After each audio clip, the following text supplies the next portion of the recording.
The song you're listening to was made by my friend Ben_Burns here on YouTube and Twitch and Twitter and some other places, and it was the song that inspired this piece. So, a while ago, Ben and I did an art trade where I gave him a painting and he gave me a song, and he made a song based on my painting and I made a painting based on his song, and I'll link that video here, but we did it again. So when I was thinking of how to approach this painting based on this song, I really wanted to play into what this painting felt like to me. And it felt like a combination of stasis and relaxation at the same time. Honestly, it's a little bit like self-care to me. It's not like relaxing, like, ooh, I'm on vacation. It's taking yourself away from the things that are causing you strain in order to regain strength.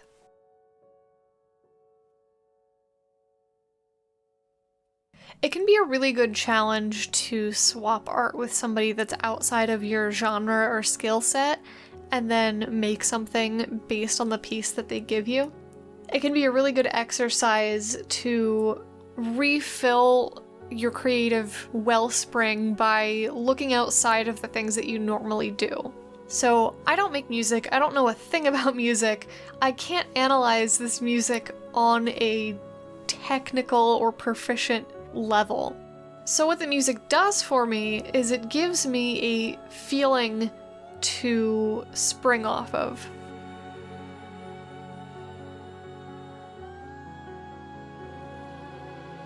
This piece was made mostly with Turner Acryla Gouache, with a little bit of regular acrylic paint mixed in, just to cover where I didn't have different colors of paint on my palette in Acryla Gouache.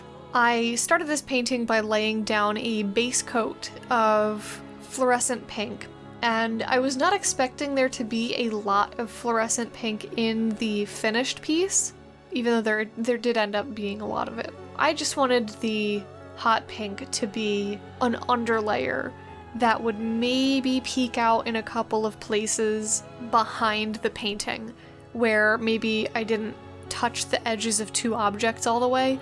Instead of it being the white of the canvas, it would then be hot pink, which would add a little bit of interest to the painting that it wouldn't if it weren't there. I didn't go into this painting with much of a plan, and I think that might show in my process and how kind of back and forth and janky it is. I live streamed this entire painting, including the sketch, and I just kind of sketched based on my intuition. I did take a couple of reference photos of myself, just to get the positioning of the hands right, because it was difficult for me to imagine what that might look like from the point of view I was trying to paint from. Hands are just hard. Hands are just hard. So, you know, if you need to, set up your phone and put it on a self-timer and just take some photos. If anybody ever says using a reference is cheating, they're lying and they're wrong. I will fight people over this. But once I did work out the pose and I realized it wasn't going the way I wanted it to, I used those reference photos to kind of bring it back into what was going on in my brain. The hands are kind of in this, like, pulse check pose, which reflects the way that this stasis is being used to recover. So this figure is making sure she's alright.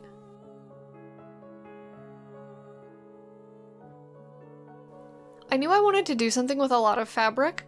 I don't know why I wanted to do that, because I'm not good at fabric and drapery, but I knew I wanted some kind of, not necessarily a veil, but some kind of a lot of fabric around the head and the face area. Also, because this was streamed on Twitch, I had to tactfully cover some things that Twitch would TOS me for if I showed. So I positioned the fabric to kind of come out of where on the neck her fingers are checking for the pulse. The fabric kind of radiates from that area and drapes down. Does that make sense? Logically, no. Like, where is that fabric coming from?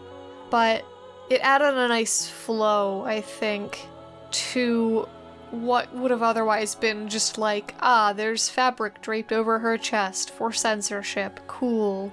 It turns it into something just a little bit more interesting than that.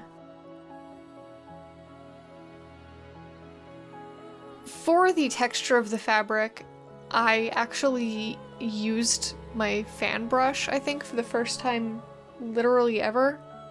Did I? Or did I just... No, I just dry brushed it. It's all dry brushing.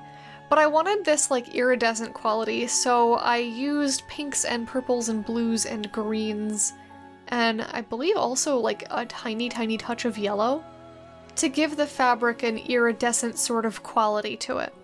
It's a lot more transparent in the face than it is on the chest, and that's kind of because I didn't want to get TOS'd. But I also didn't want to cover the face, so I wanted the fabric to be transparent. But that was the hardest part for me, was getting those folds correct. I should have used reference for that. I did not. I 100% winged it. And I kind of like how it came out. Way better than I expected I would. I still have a lot of practice to do when it comes to drapery and fabric, but that I thought was outside of my skill set, and the fact that I even remotely was able to accomplish what I had drawn out on the page is, I'm proud of myself. I'm gonna give myself a little pat on the back. I think I'm allowed to do that.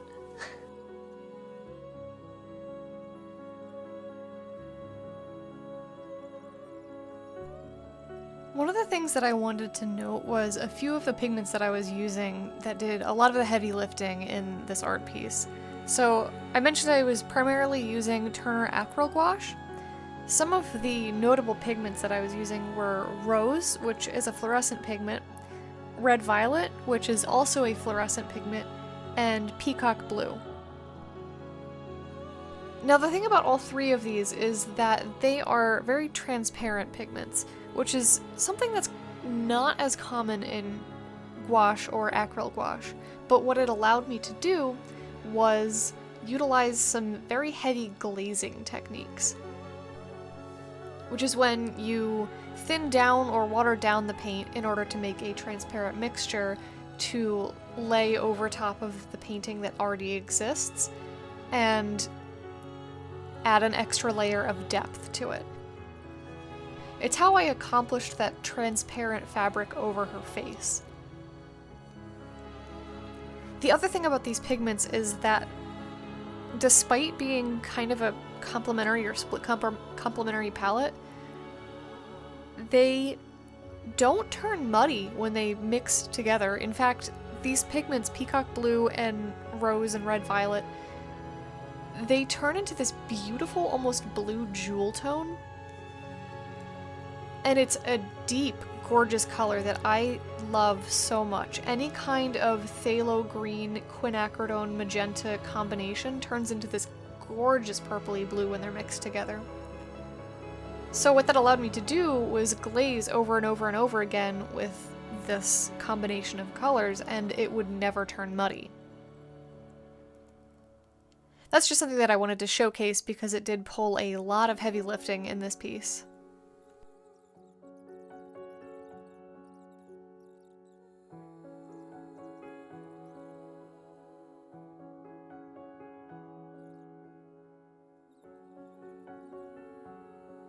The original for this is available now on my website if you would like to adopt her. The link will be in the description.